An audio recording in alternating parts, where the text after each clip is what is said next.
Excellent. Welcome once again, alumni from Leadership San Ramon Valley. We're so happy that you can be here. And again, like I mentioned earlier, it's so nice to see different faces each time we get a chance to do this. And we're so excited for you to be able to be here for our next speaker in the speaker series. And I think this is series or session number 6. So very excited that we've been able to put this on throughout this last year and really come together and continue our growth in education for all of our alumni. So today, again, we have a special guest for you, another Leadership San Ramon Valley alum from the class of 2006. We welcome Janet Miller Evans today. I would like you all to please help me give her a round of applause as she, leads us today as leading with a diversity mindset. We're so happy to have this as part of our topic today, and it goes right into how we've been building all of you folks up into continuing that growth learning mindset for our Leadership San Ramon Valley. So thank you guys so much for coming. Enjoy. And Janet, the floor and the table and the squares are yours. Thank you, Henry. And good afternoon to everyone. Thanks for putting your names in the chat. And just that's our way of getting to know each other, because in our short hour that we have left, about 50 minutes, we probably will dispense with formal introductions. Just do want to say hi to our county supervisor, Candace Anderson, and Gail Israel from her office. And thank you for joining. So today, our topic, leading with a diversity mindset. And this topic is probably as diverse as the title suggests, and how that shows up for you and what that means to you. So I'd like to just share with you some concepts about diversity and how, as leaders, we can frame our mindset around diversity and what it means to us in our leadership roles and in our organizations. Today, our objectives, and let's see if I can get the slides to move. Yeah. Our objectives are to identify the nuances of diversity, the multiple faces of bias, and the role emotions play in modeling a culture of inclusion and belonging. There's so many aspects to diversity. So the topics that I cover are just a small portion of it. If you have questions or ideas you want to share, feel free to use the chat box. We will take a few minutes. We'll have about a 10-minute breakout session later in the hour. And of course, I'll try to save time for questions and answers, but if not, if you have questions and you want to put them in the chat box, if I don't have time to answer you during this session, I will send the answers over to Rachel and she can share with you my thoughts. And I always like to say, of course, this is the world according to Janet. So this is one diverse view. So just in the chat box, if you see this picture, many of you probably have seen this picture or one very similar. But when you see something in the picture, just put in the chat box, got it. Oh, sorry. And I hit stop share instead of the chat box. Sorry about that. Yeah, I'm coming right back. There you go. Are you seeing the picture again, please? Janet, now we see your version with the notes. Oh, okay. Let me stop share. And let me do it again. I'm sorry. Okay. Share screen. And you saw my version with the notes. Okay. There. Are we back? Yes. Oh, yes. Rachel, you're saying yes. Okay, I see you now. Thank you. So, yeah, if you just put in the chat box, got it. And I'll be a little more careful. You may see something flash by the screen, but don't mind the person behind the curtain. Okay, so would anyone like to share what they see? And just feel free to come off mute. Some of us didn't read the instructions and type "got it." And you should have. It's funny. Usually, I can only see one or the other. This time, I immediately saw the man with the mustache, with sort of sleeping, and then I also saw the woman sort of looking ahead forward. And if there's a third picture, that just goes to show I'm not very intuitive. Well, we could say they're looking over the moon or whatever if you want to look at this line right here, but you got it, Supervisor Anderson. So how many of you just raise your hand? How many got the 2 pictures? Most of you did. And some people only see the woman and others only see the man until it's pointed out to them. And that's the same thing with diversity. People see different things through their lens and through their mirrors. However, when we communicate and when we point it out to others and share with others, we'll find that, hey, there is a different way of looking at and of seeing something different while looking and viewing the same thing. So, I like this quote by Malcolm Forbes. What is diversity? It's the art of thinking independently together.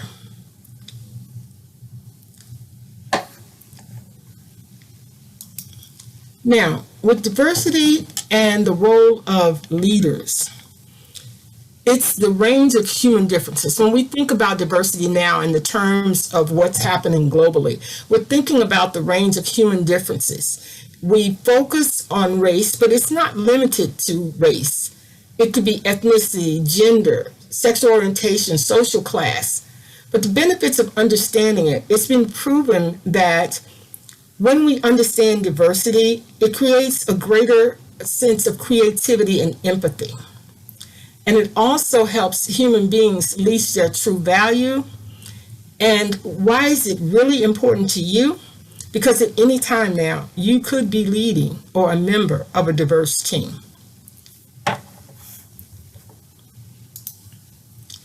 The imperative, why is it so critical today? Because again, it's been shown through many studies that diversity increases engagement of any members of any group or organization or team. Satisfaction, those that you come in contact with, whether it's members, whether it's employees, whether it's organizations that you're in, there's more satisfaction with those who come in contact with your organization. It's also been proven that organizations outperform financially when they embrace diversity and understand diversity and have a culture of inclusion. And the innovation and creativity automatically increases because of the sharing of different ideas. When we talk about high performance, there was a study done by Slack and Deloitte and Sloan, MIT Sloan. This one is MIT Sloan. And they named the 2020 cultural champions. And these were the companies identified in the 2020 cultural champions. And among them were Accenture, Clorox, and Chick-fil-A. And 21 of these organizations outperformed the other companies in their industries, as well as excelling culturally. And also with that, what it was found that 6 of them were led by women. And one of them in particular, the St. Jude Hospital, the CEO of St. Jude is a woman.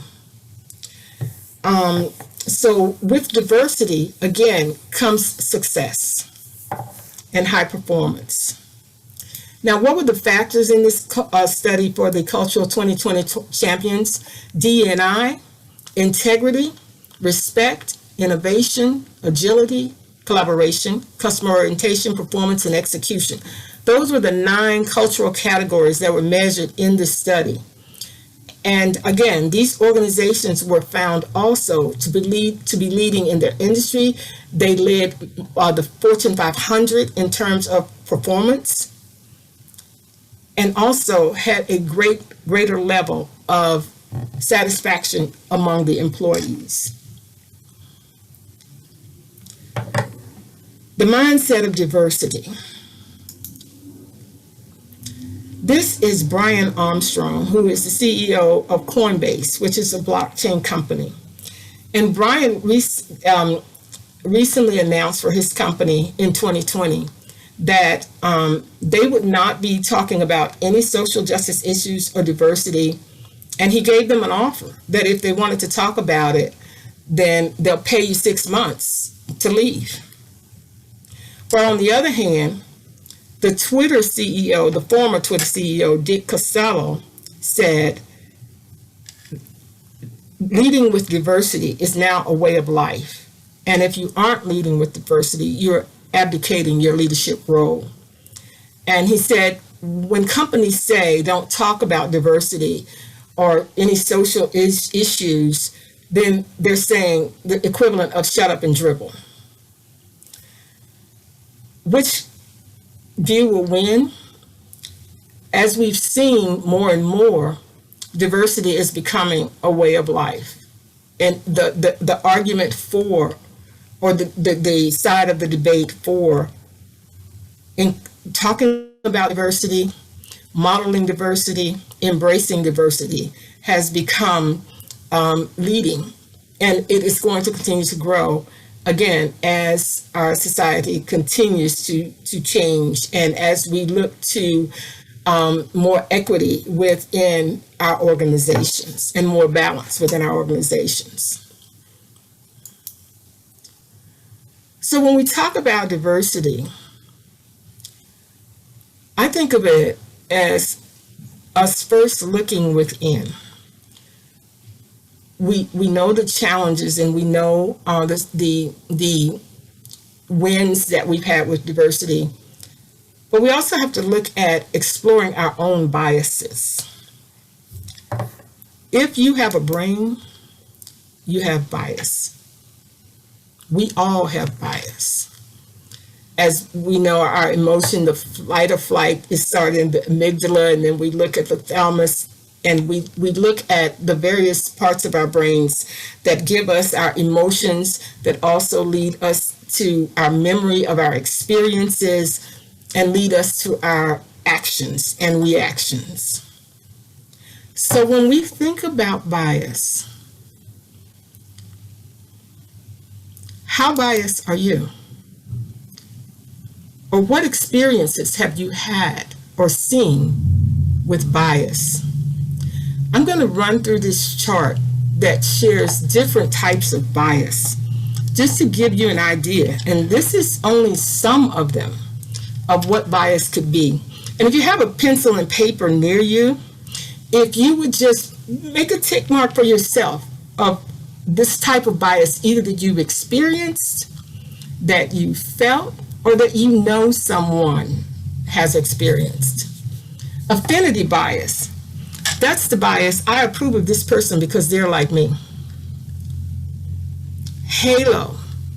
They're better because they've done something impressive. That's the one where we get to hero worship or celebrity worship. Name bias. That name sounds funny, so I don't know about that person. Self-serving. This will help me, so I like it better, and I'll believe it more. We've seen a lot of that recently. Confirmation bias. This is true because it fits my beliefs. Horns effect. They're less good because they've done something negative. Beauty bias. The person's appearance, attractiveness, changes my opinion of them. Sunk cost.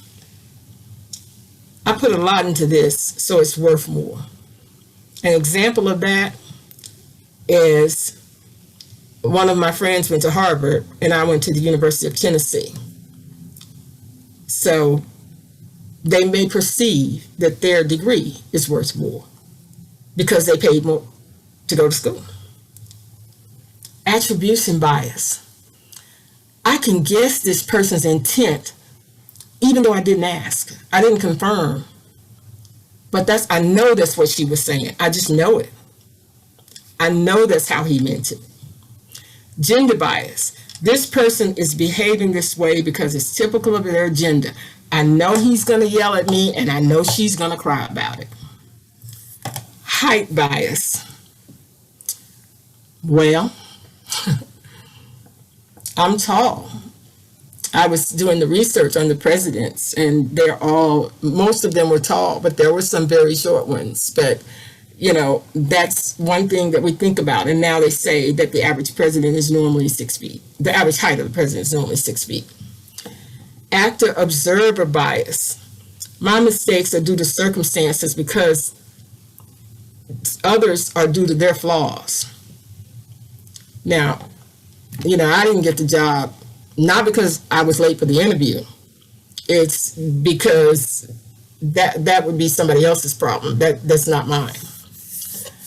Conformity bias. I think or act like other people to get along. We've all heard the phrase, go along to get along. That's conformity bias. Ageism. We'll just skip over that one. I think we all know what that means. But no, this person's better or worse because they're older or they're younger. We may have a lot of that going on within organizations now because of the age difference, particularly as younger people now are taking the leadership roles and they're becoming my boss and bosses of other people who are older. Intergroup empathy bias.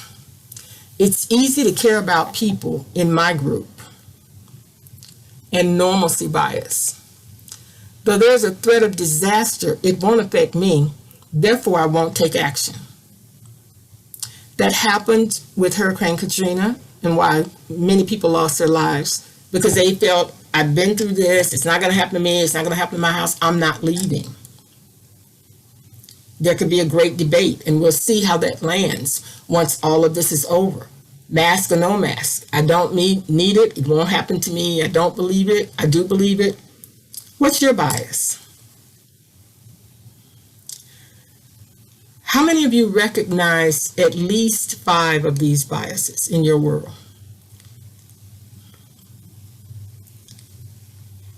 Show of hands. Anybody else? I see quite a few.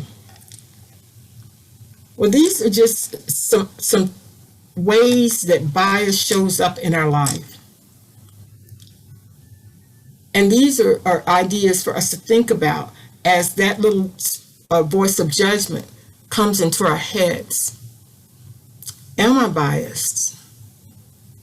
Where's my bias coming from? And do I want to stay in that place?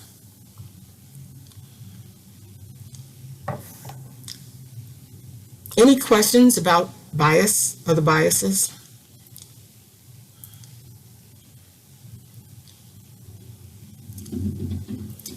Another way to think of diversity and how we view things through our lens is through the words we use. How we say words are of a greater effect, and facial expressions and body language are the greatest way that we determine our ideas about another person.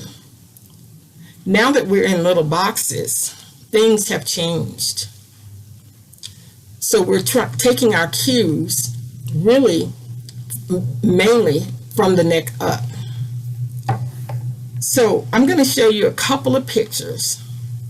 And again, if anyone just wants to unmic and say what they think this person's emotion or they were thinking during with this picture.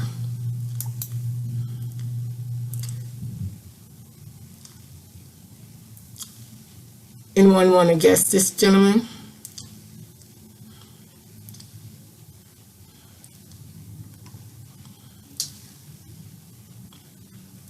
Based on the research that was here, this person and this expression was cynical.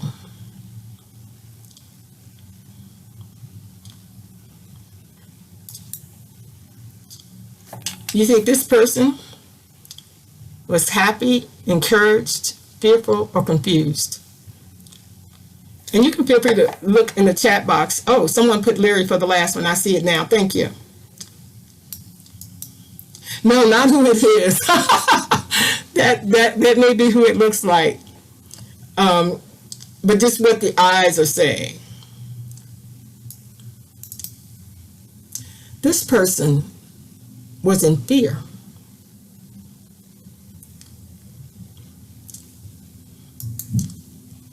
How about this person?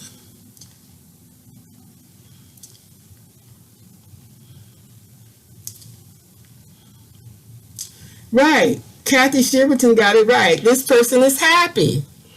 Good job, Kathy. And the last one. Excuse me. And the last one.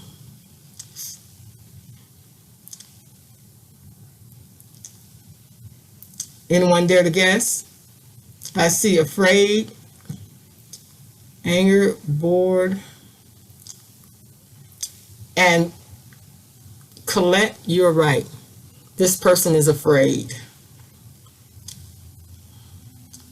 So, as you can see, it's we can, in many cases, determine what someone is thinking by their eyes, but in many cases we cannot. And that's back to understanding diversity. People have different looks for different reasons. And it's always good for us to check in.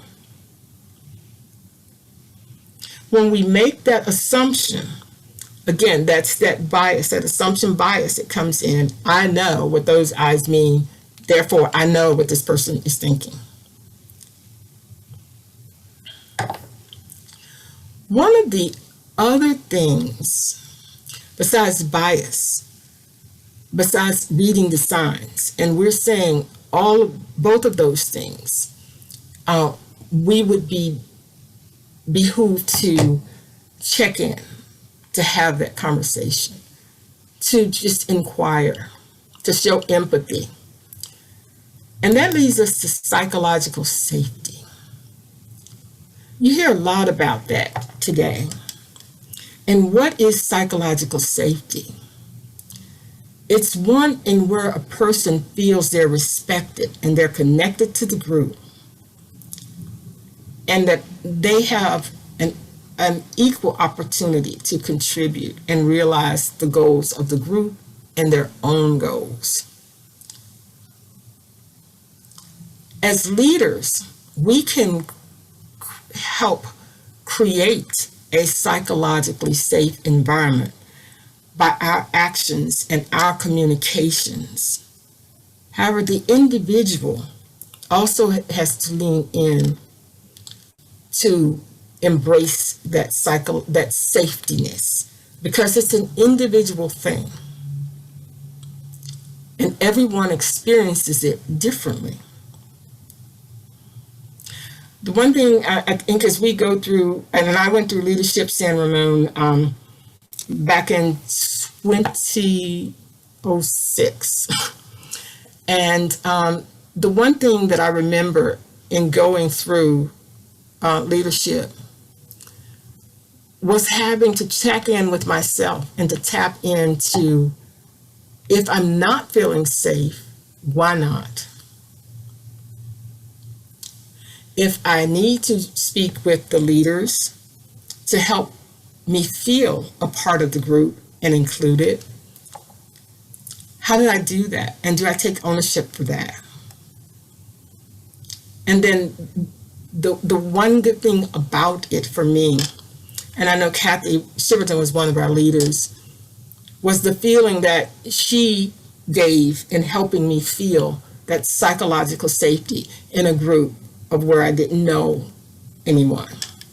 So as a leader, we're all responsible to tap into how is our group feeling and how can we create that psychological safe environment. I'm going to show you 3 pictures, and I'm going to leave each one up for about 30 seconds. And again, if you would take a pencil and just write down how you're feeling of what you think is happening in the picture and the psychological safety that comes with that for yourself or for the individuals. So here's the first picture.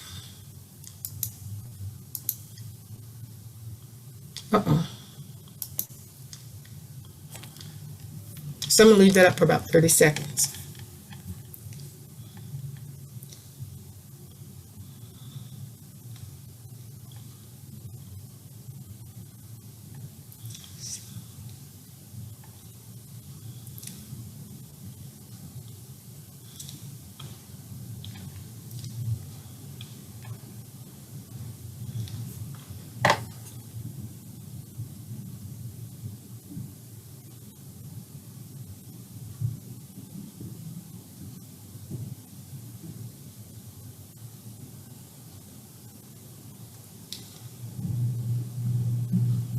Here's the next picture.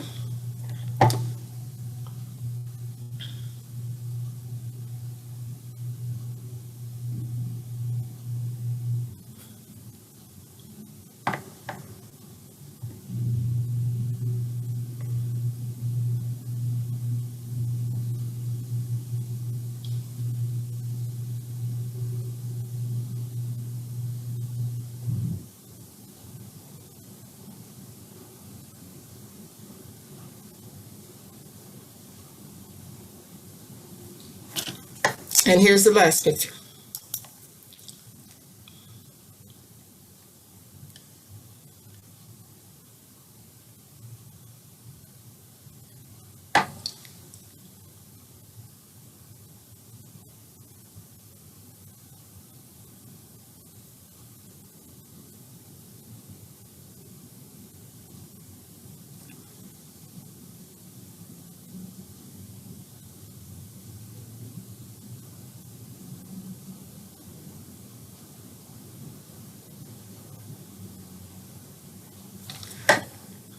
All right.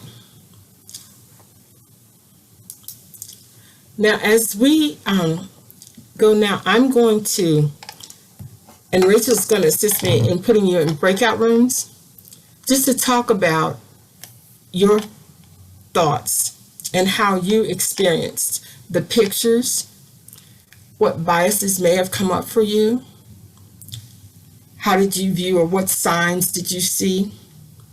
And as a leader in leading diversity, what are some of the things you would choose to do to create an inclusive environment? So Rachel, and we're only going to be there for about 10 minutes to discuss among yourselves. So Rachel, if you would welcome back. And how was that for everyone? Would anyone like to share from their group some of the discussion of key points? I got designated as the sharer from our group, so I will share.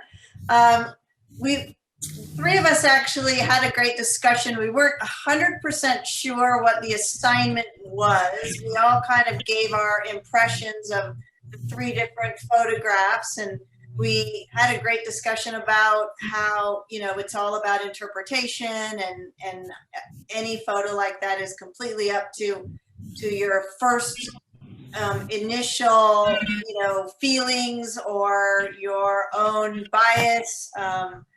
So, everybody's discussion was probably different based on everyone's first impressions and their own implicit biases that came along. We did think it was funny. We weren't sure if the first one we answered based on, you know, COVID, because it was a group of people that were all together, and, you know, it's probably was supposed to be pre or post pandemic, but that was one of the first things that came into our mind, like, wow, they're not wearing masks. So that was interesting. Any thoughts on the second and third? Well, let's see, the second, we talked about how the police officers, law enforcement officers, you know, again, it depends on your own personal bias. The three of us all feel safer when police officers are, you know, around, but they were wearing, you know, their riot gear, but then they had smiles on their faces. So there were so many different ways to interpret that, and we talked about that.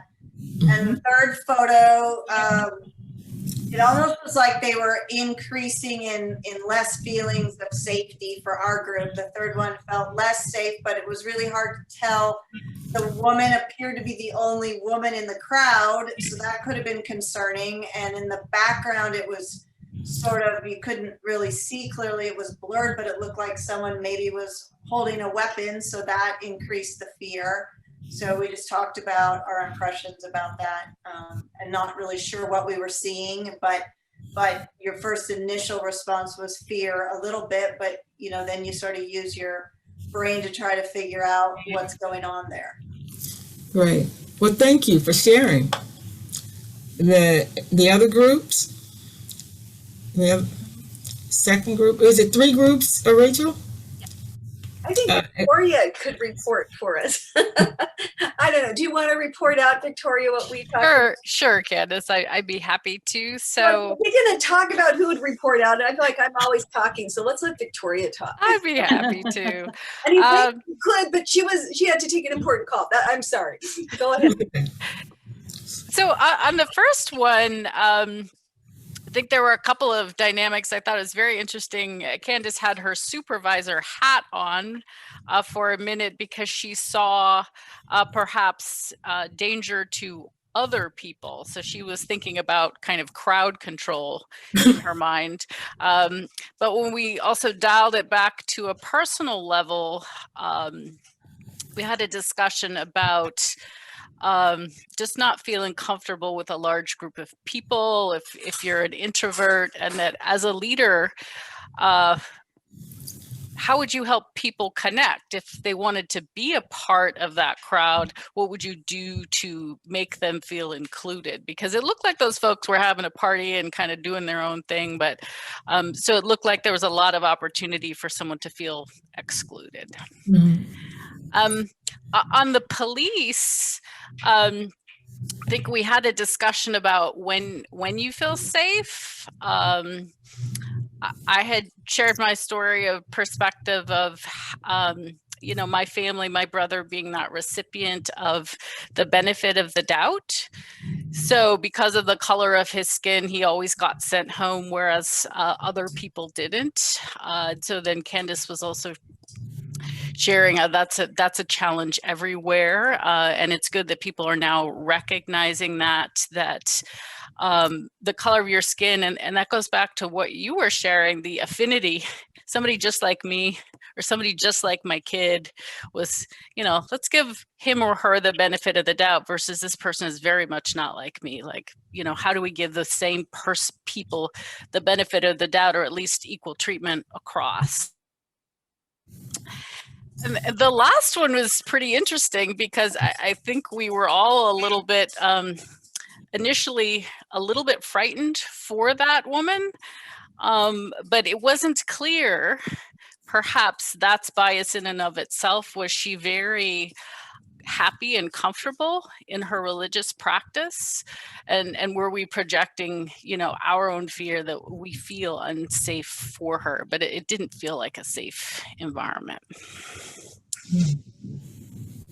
Thank you, Victoria, for sharing. And the third group.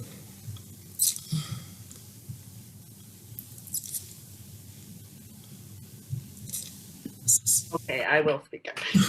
Thanks. I thought maybe Rachel was good. But for our group, on the first, it's interesting. The issue of crowd gathering, right, pre and post COVID also came up. But and we talked about, okay, let's say it's pre-COVID or whatever, and this crowd actually looked like they were, they were having a social gathering, maybe a party, I think, maybe a concert or something like that. But also noticed that they're young people. And so for my personal, I think, perspective is that I'm fine. I would be safe, except that maybe don't feel quite fitting in because of the age. And I would probably try and connect with a couple of, them to kind of connect and see what's going on.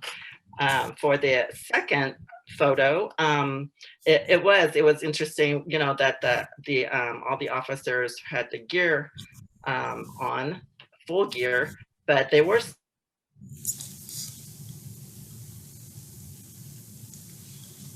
education, right? I figure that maybe they're doing some kind of a PR or an educational thing, you know, for students or for community, and that's why they had the gear on. That's why they had the strike. But again, depending on your own perspective, and maybe another person or another group would view that the officers very differently.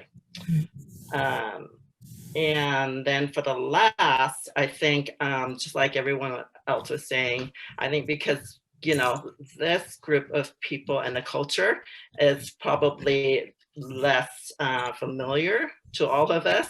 I think that for me, not really fear, but more like maybe a little bit of uncomfortable, only because I don't know that culture. I don't know if it's a threat.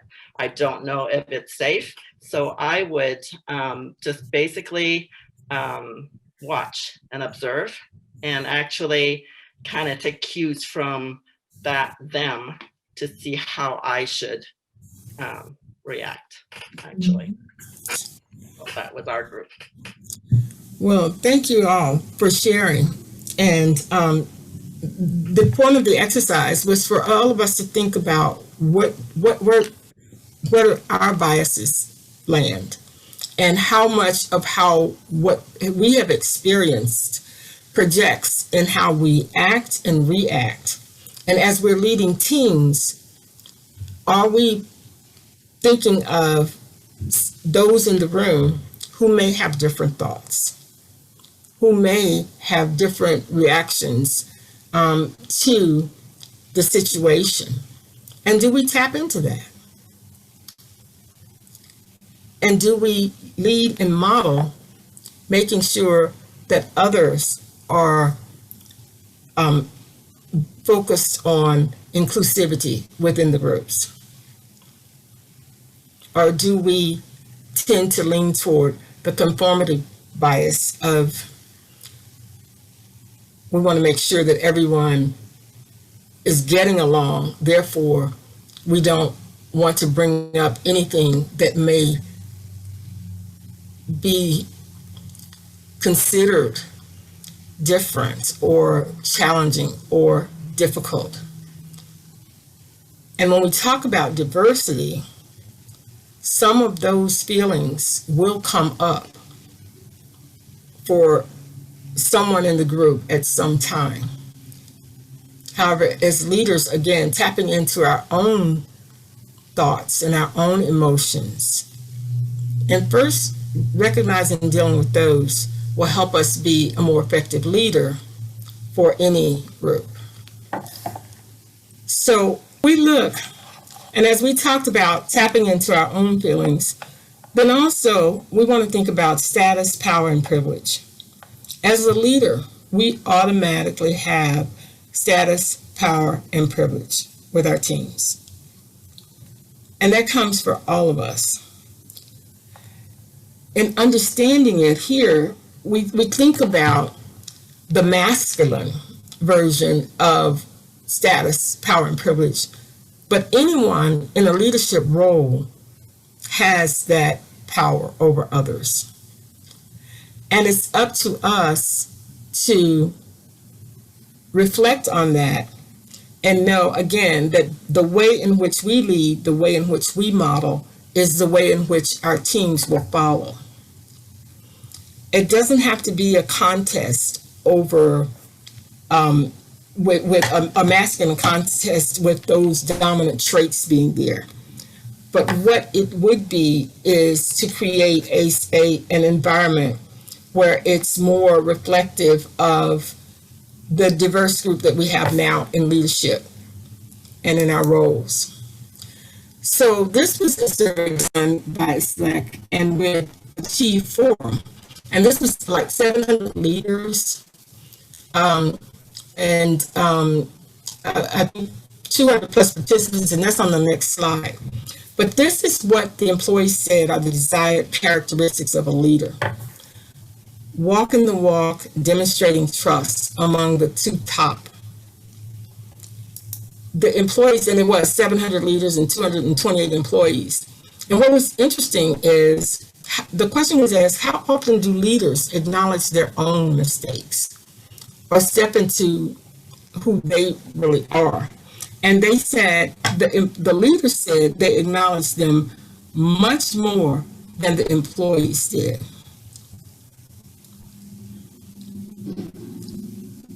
So just thinking about that again as a leader, are we acknowledging our own mistakes? Are we modeling behaviors that would lead to inclusivity for all in the group? Here were some of the examples that they said of being inconsistent, of talking about a team, but leading in a hierarchical style, of talking behind others' backs and bad-mouthing employees or another team member, not walking the walk, asking employees to do things that they wouldn't do. And then the empathy, the compassion shows into the poor communication skills of not listening to employees. The three things for leadership that drives results, and it is through trust, through employee engagement, and through group results.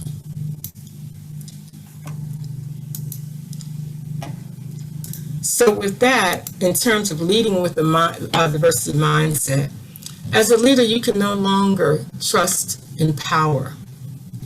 Instead, you must rely on the power of trust. And that is the first step in leading with a diversity mindset, building trust. And in building that trust, recognizing our own, tapping into our own selves and our own space as we lead others.